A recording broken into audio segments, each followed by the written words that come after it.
Srimati V. Sathyabama. I thank the Chair for giving me an opportunity to participate in the discussion on the demands for grants penetrating to the Ministry of Human Resource Development. I feel the Indian children are not that unfortunate at the hands of this government because the HRD allocation has not been drastically cut this year. But still, the usual cut that has been applied to all the ministries have fallen upon HRD too. As far as the school education and literacy is concerned, the revised budget estimate for the year 2014-15 was about 43,000 crore, scaled down from 51,828 crore, which was initially allotted in the budget in the same year. When many other ministries have faced huge budgetary cut even to the tune of 71% and even 91%, the allocation for HRD has been kept at a level of 39,03,850 crore. This has not seen any major shift from the previous way of funding for human resource development. The Centre is very enthusiastic in bringing about introducing the new government's policy of promoting certain programs of its own. I need not mention about the promotion of Hindi and yoga here.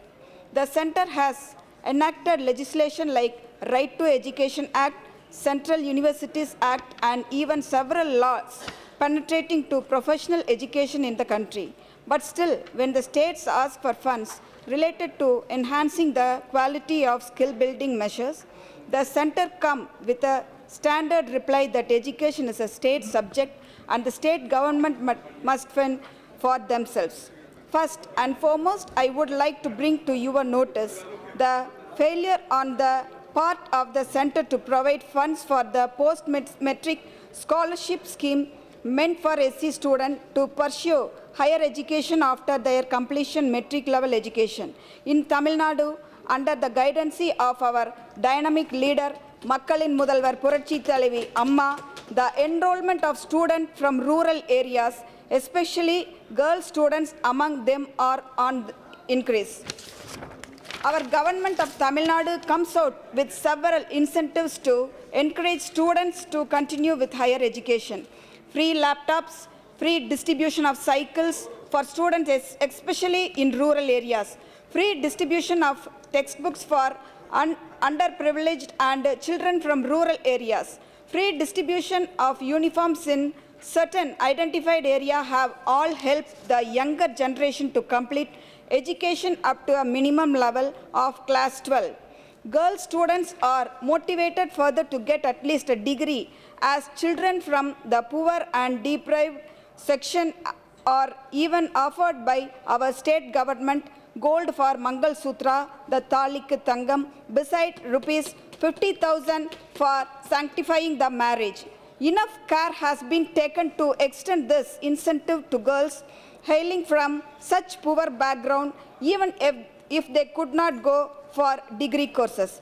That way, girls who have completed class 10 and 12 are also given gold and cash by the government based on a reduced slab to a level of 25,000 along with half a sovereign of gold. The percentage of allocation to education from the total central revenue has to be increased drastically, considering the fact that capability to acquire skill and inherent in the Indian minds. Our professional degree holders and skilled workers are in great demand world over. I am afraid our human resource development has not worked up as yet to make the best use this capability in our younger generation. This is evident from the non-increase of fund allocation for education sector. There is no denying of the fact. The free fixation committees pertaining to professional education have fixed an higher amount. Even this fee structure is on the increase due to various cost escalation factors, including periodical prices rise of several materials and commodities. Ignoring this aspect, the central has allocated more than less the same amount for higher education. It was rupees 14 lakhs 63,716 crore during 2014-15, and in 15-16 it is fixed as 15 lakhs 3,497 crore. I would like to seek an assurance from the Minister that it wouldn't be reduced a final level of rupees 13 lakhs 44,565 witnessed last year. When it comes to the Department of Women and Child Development, the centrally sponsored scheme have been more or less stopped overnight in this year union budget. State governments have been put to a rude shock to continue with the much needed scheme like ICDS. Through the chair, I would like to draw the attention, the Honorable Education Minister, that ensuring health and providing nutrition to children below 3 is the first stage, children from 3 to 12 is the second stage, and this is necessary to enhance the IQ level and healthy growth of children. Instead of strengthening and continuing with this trust area program, the Central has given up its responsibility towards the nurturing the national asset called the younger generation. The flagship program for women and children both in the Ministry of HRD and in the Ministry of Health and Family Welfare have been drastically reduced in this year, both up to a level of -51%. So this is the case with the fall in allocation for Sarva Shiksha Abhiyan and support to teacher training, which is -20% and -36% respectively.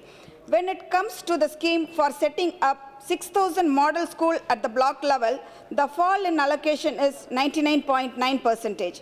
When it comes to mid-meal scheme, our Tamil Nadu has a promising history in successfully implementing it over the years. The scheme was strengthened as a very popular scheme in all the schools all over the state when our founder leader, Puratchi Thalivar Dr. MGR took it up as a mission. The UN body like UNICEF appreciated the observed this successfully implemented scheme to be followed in certain other developing countries. Our leader, Amma, in order to pursue this mission with a vision, has given greater importance to this midday meal scheme as nutrition noon meal scheme.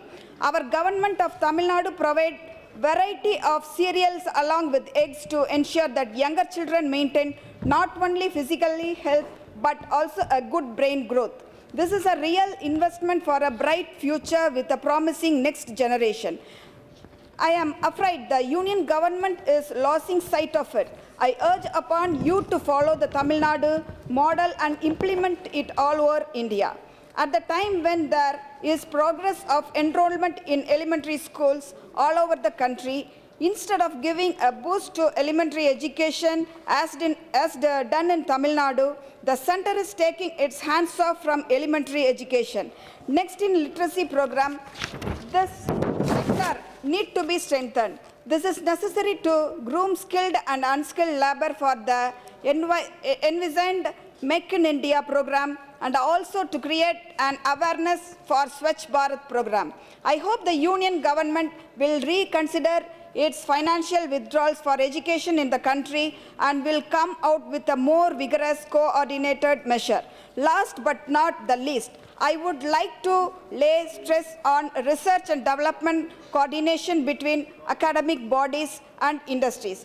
More than the Ministry of Science and Technology, the Ministry of HRD must also come forward to make positive move to give a pep to this need of the modern scientific era. Urging upon the union government to invest in shaping the minds of the younger generation to shape a better future India. Let me conclude. Thank you.